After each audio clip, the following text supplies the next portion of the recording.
A successful software is always open for new features, innovations, and enhancements. Only failed software are rigid for new features and enhancements.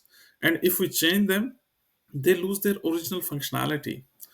Therefore, as an architect, it is our responsibility to design a software which is open for enhancements but closed for modifications. Welcome to my YouTube channel, Tech on Talk. My name is Dr. Wasim Bhatti. I'm working as a solutions architect at BTB Australia. And in today's video, I'm going to talk about a very important object oriented design pattern, the open closed principle. So let's start. Let's try to understand the context. Imagine you have a piece of code which is working perfectly fine and it is serving its functionality. But now there is a need to add a new feature.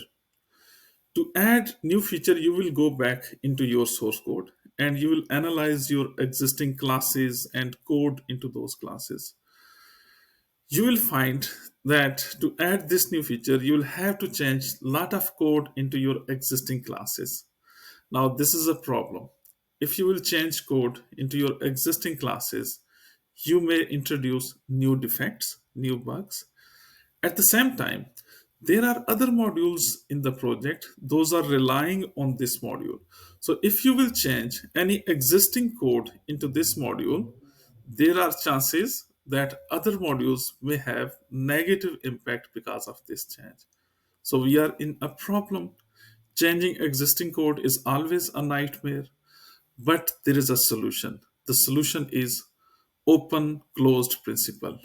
So how we can utilize open closed principle and how we can solve this design problem. So let's try to understand this concept. According to the open closed principle, the entities of a software should be open for enhancements but closed for modifications. So what does it mean?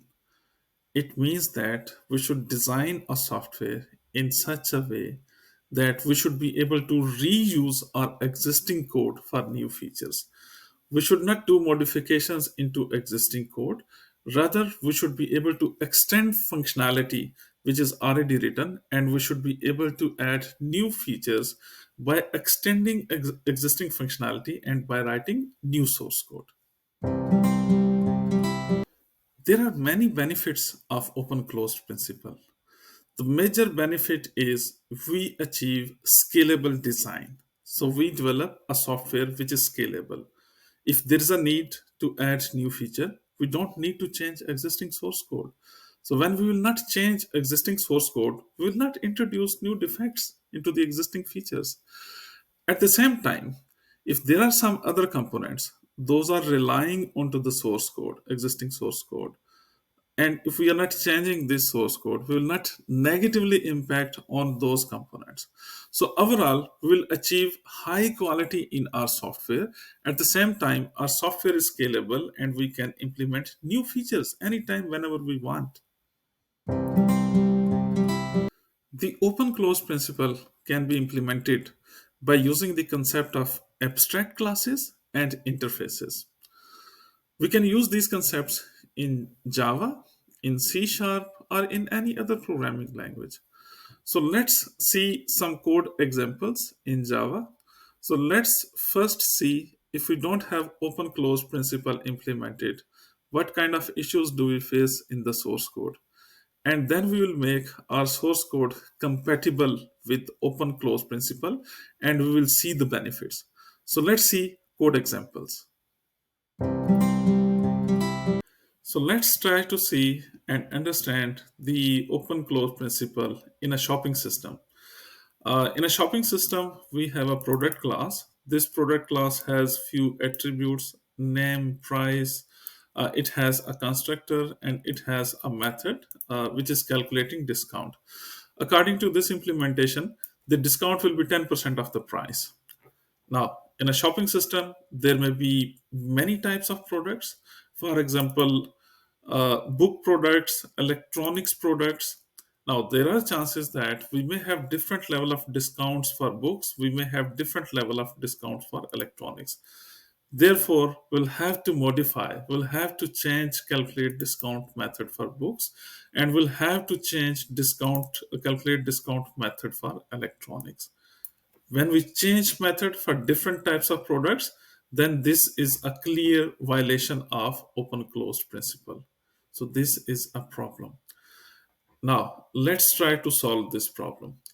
So we can easily solve this problem if we convert our product class into an interface. So there are two solutions. Either we can convert product class into an interface, or we can convert this into an abstract class. So we can solve this problem by using both concepts, any of both concepts. So here I have product interface, and in this interface I just have the declaration of calculate discount.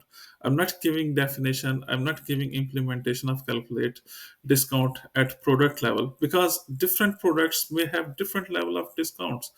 Now, if we want to add a feature of book related products, we don't need to change existing code.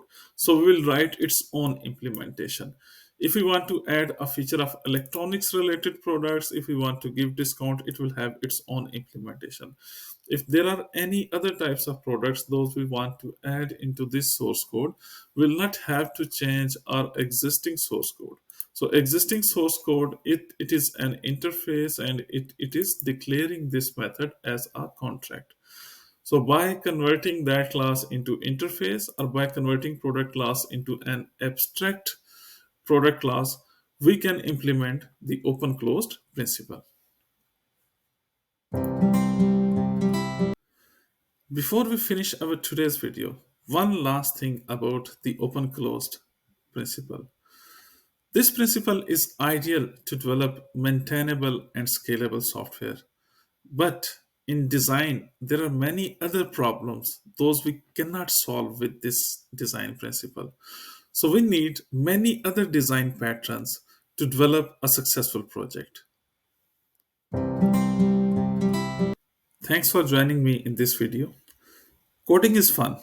Keep learning, keep coding, and I will see you in next video. Thank you.